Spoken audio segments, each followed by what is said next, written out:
Published 12:59 EDT, the 16th of August 2017. Updated 13:13 EDT, the 16th of August 2017. American offices are grueling, stressful and surprisingly hostile, and they could be driving more people to seek mental health treatment, a new study found. Nearly 1 in 5 workers say they face a hostile or threatening environment at work. An in-depth study of 3,066 U.S. workers by the Rand Corporation, the Harvard Medical School and the University of California, Los Angeles. Authors of the study said they were shocked by the outcome and found the statistic to be disturbingly high.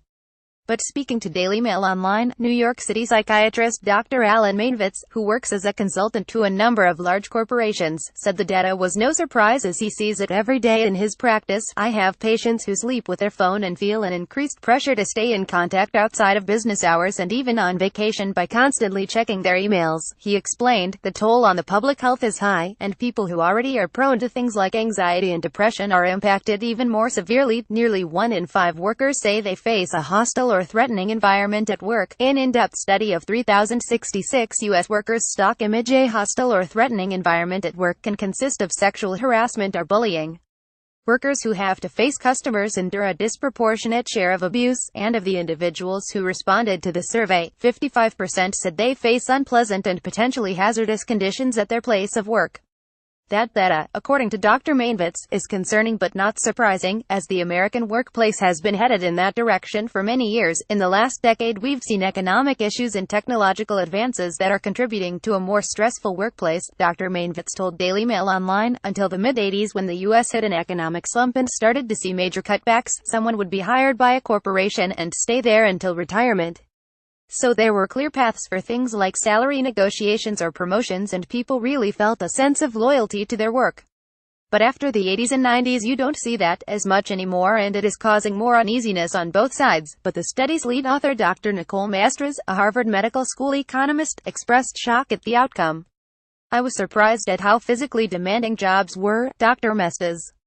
Nearly 3/4 said they spent at least 1/4 of their job doing intense or repetitive physical labor. The study also placed an emphasis on the inflexibility of jobs, the lack of opportunity for advancement, and the disparity of poor treatment in the workplace. Specifically, researchers noted that people are rarely allowed to work from home, and very few jobs offer opportunity for advancement. New data collected by the Centers for Disease Control and Prevention show a significant increase in both genders taking the drugs over a 15-year span, but while the percentage increase over time was similar among men and women, double the rate of females reported taking the medication at any time.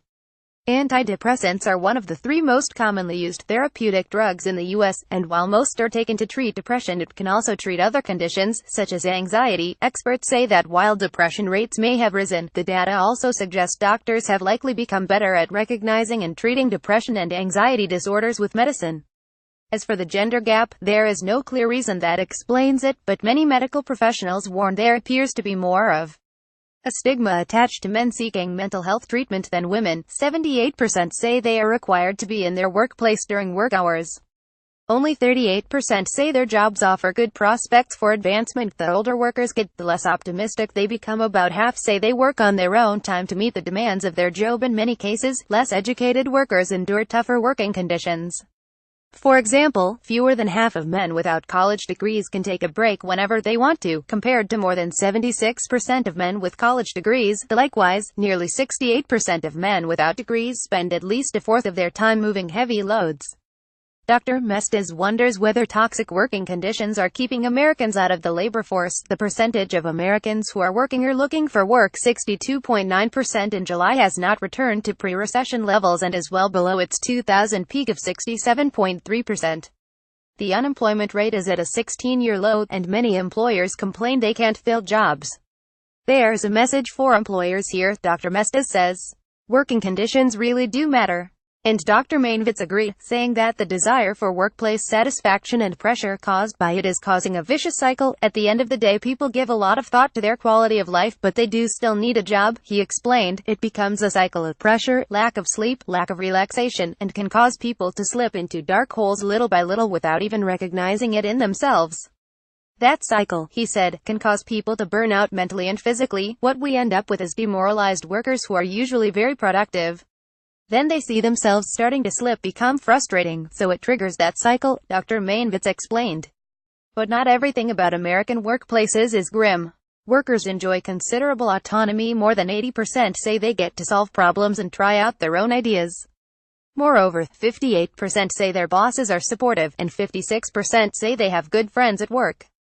The first-time survey of Americans between the ages of 25 and 71 was carried out in 2015. It is similar to a long-running European survey, and researchers plan to conduct another survey next year and eventually to draw comparisons between US and European working conditions.